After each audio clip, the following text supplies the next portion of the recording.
What it is, what it do. This your man King Eric, the media assassin, coming at y'all with another video. So, y'all say y'all wanted me to do another one? Here we go. Another album breakdown, and this one is from Dillenger's You Know What I'm Throwing Up. And man, this album went hard. And it's for the simple fact that this was around the time where Death Row and the Dog Pound were beefing heavily. Snoop set it off with Pimp Slap. Then you had situations go down where the Death Row crew jumped badass. Corrupt done left and went back to Death Row, and that created a wedge between Daz and Corrupt, and they started disrespecting each other.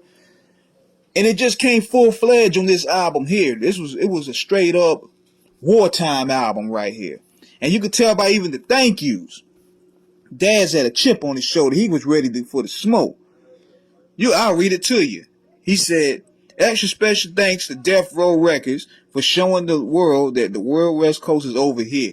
We made you what you are. So keep putting out our music, nigga, cause that's the only thing you got left. Fat Suge, thank you for paying my bills. Corrupt, you ain't no DPG. You a liar, you a bitch, you a fake, a snitch. Crooked Eye, you get plugged just like the rest of them no-name suckers. And you still a crumb off the table. Ja Rule, you could never be a pop. You nothing but a slanging ass diva, you bitch. Benzino, no one wanna hear you. Pay me my money. Fuck all you bitches and hoes. If I forgot you, I'll catch you on the way up. Road Killer, DPG, you know what I'm throwing up, that nigga Daz. And I knew I was like, oh boy, this is gonna be crazy. But then he had the diss songs, I beat your ass, you ain't shit.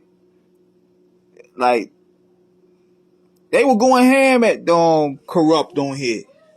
But what made this album stand out to me, this is one of Daz's best efforts, is that he went back to the trademark Death Row West Coast sound here. That's the closest to it that you're going to get before they started going back to experiment. But this right here is the true apex sound that he went back. He went back to that nigga Daz type of sound. You can listen to them songs on All Night Long, Dog Gon' Catch You. You know what I'm throwing up? Nothing but a gangster party. He was independent and he was able to pretty much do what he wanted to do. And he put this joint out. Going at Corrupt, going at Suge, going at Crooked Eye. Man. And also what impressed me with this album too was Daz, he knew he had to step up his lyrical game as well. Because it was always said that Corrupt was the lyrical one of the group. Daz showed that he can pretty much hold his own with this album here. He crafted together a pretty much dope album. And around that time, 2002, 2003, man, Daz and Corrupt, man, that back and forth was hilarious. But at the same time, you don't want to see it though, because they made so much great music together. So to see it end up like this, I was like, man, there's no possible way these guys are going to come back together. And I know those who've been following the West Coast, if y'all remember this, remember Daz's website. He had his own forum and he used to interact with fans.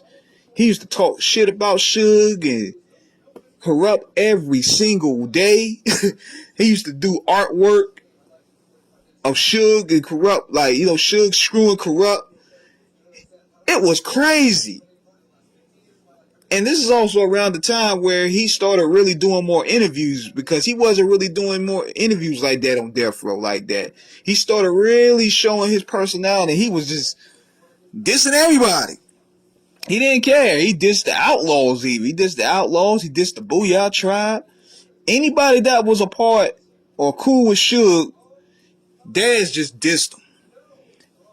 And what was also interesting was him and Snoop Dogg finally reunited. They had fallen out around that time where Daz wanted to stay on the road and Snoop was on No Limit, and they didn't really do any work together for years. Daz wasn't even a part of the Up in Smoke tour. So you know there was some friction there. So it was cool to see them get back together. But this record was crazy, man. I mean, this is one of the strongest not Death Row, but strongest Dog Pound records out there.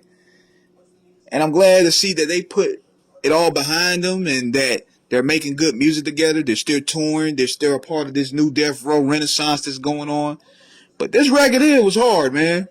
They did a video for it, dissing Suge, clowning Suge Knight. Then he was going to come out with a DPG Killer album. Yo, he didn't care. So check this album out, man. It's very dope. It got a great balance of funk. It got a great balance of that old trademark Death Row sound. He did his thing here. I gotta give him his due.